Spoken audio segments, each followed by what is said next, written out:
Now, Marshawn, I mean, I obviously have to kick things off with asking about that play. I mean, what did you see from that play from Dak? I mean, it was a good play. Obviously, the coach give us a lot of freedom to make, our own decisions. So in that specific play, I give a little drop back, fade like my eyes up the field, and then, give a little turnaround, and ball's there. Are we kind of getting a defensive end that can drop into coverage as well? Are you adding that to your tool bag? That been in there. I go back to Western Michigan. That been in there. I feel it. Well, what else has been in there is the fact that, your ability to, stop the run, right, disrupt the quarterback, and that, was on display in year one for you, your rookie season last year. But obviously, you dealt with some injury, and obviously didn't get as much playing time as you probably would have liked, just being a rotational piece. How would you assess year one for you?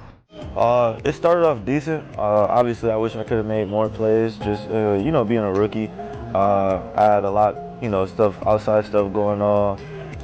But I feel like as I really started to develop and understand the game and started slowing down already as a rookie, then I got injured.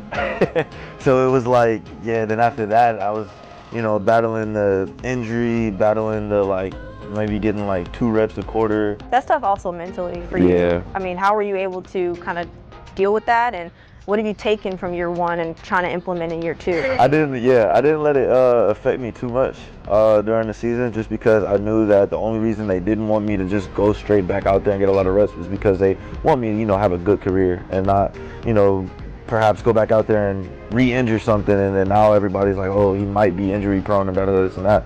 So always stay positive in that light, and looking forward to this year. I'm just looking forward to be mostly healthy and being able to still get off the ball, just work my craft a little bit more. We got a lot of great guys on the team to be able to work off of, so that's gonna be fun. We're gonna get to that in just a second, but still sticking with you, obviously the goal is to stay healthy.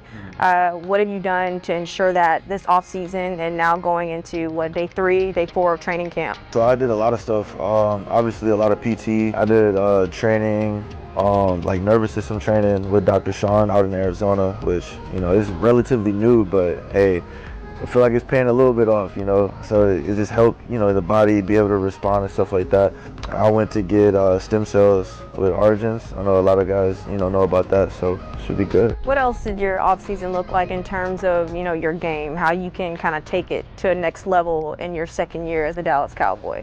Better in my get off, my hands.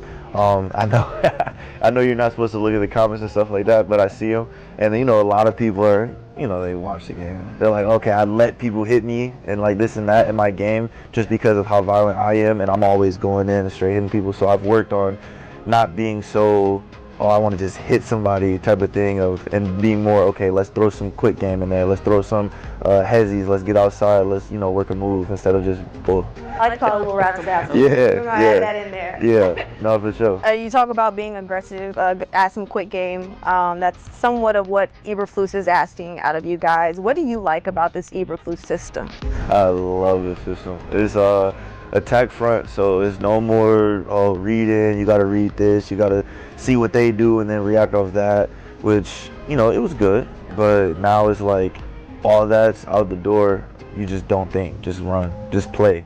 And obviously, I told you before, he's give us a lot of freedom to, do what we want, basically, while it's still designed in the scheme of the program. But it's also yeah, you can do that, or you can win this way, or you can win this way, or you can change it up and go like this. So it's you give a lot of options to win and let players play. There's been a lot of, obviously, talks of Micah Parsons, his contract, the return of Sam Williams, and then you have a guy like Dante Fowler who had the year that he had in Washington. But how do you kind of use flying under the radar as a technique for success for you? I like it because, I'm not all the way out there where everybody know my name, but so it eliminates a lot of, distractions that some of them might have where they can't go on social media without somebody or seeing something. So it's where me, it's I can go to the random store and be chilling, nobody knows me, so I'm cooling. Well, you're obviously looking to make some noise in year 2, though, oh, right? yeah, of course. I'm obviously looking to help the team make plays and, better my craft and stuff like that, but yeah. What does a successful year 2 look like for you? Just me being healthy, being able to just go out there and make the most of every opportunity that I get. I've never been a real big focused on stats type of guy. Like even in high school, going back all the way then, it's just like I go out there, make the plays I can make, and try to make more.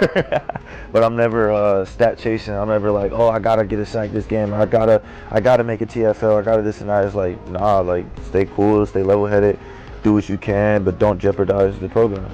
What's the competition been like within the room of you guys? Because I know like CeeDee Lamb talks about him and George Pickens push each other. Do you have anybody in that room there? Dallas Cowboys Marshawn Kneeland passes away at 24. Dallas Cowboys defensive end Marshawn Kneeland has tragically passed away at the age of 24, following what authorities described as a distressing mental health episode late Wednesday night. According to police dispatch audio obtained by TMZ Sports, Kneeland's girlfriend contacted authorities after receiving alarming messages suggesting he was saying goodbye to loved ones. She also told police he had been struggling with mental health challenges. The NFL and Dallas Cowboys both reached out to Plano police as the situation unfolded. Frisco police reported that Kneeland had been involved in a pursuit around 10:39 p.m. after officers attempted a traffic stop. His vehicle was later discovered crashed along the Dallas Parkway, but he was not immediately found. A few hours later, officers located him nearby. The Cowboys issued a statement saying Marshawn was a beloved teammate and member of our organization. Our thoughts and prayers are with his girlfriend, Catalina, and his family. His agent, Jonathan Persley, added, I watched him fight his way from a hopeful kid at Western Michigan to a respected professional for the Dallas Cowboys. Marshawn poured his heart into every snap, every practice, and every moment on the field. To lose someone with his talent, spirit, and goodness is a pain I can hardly put into words.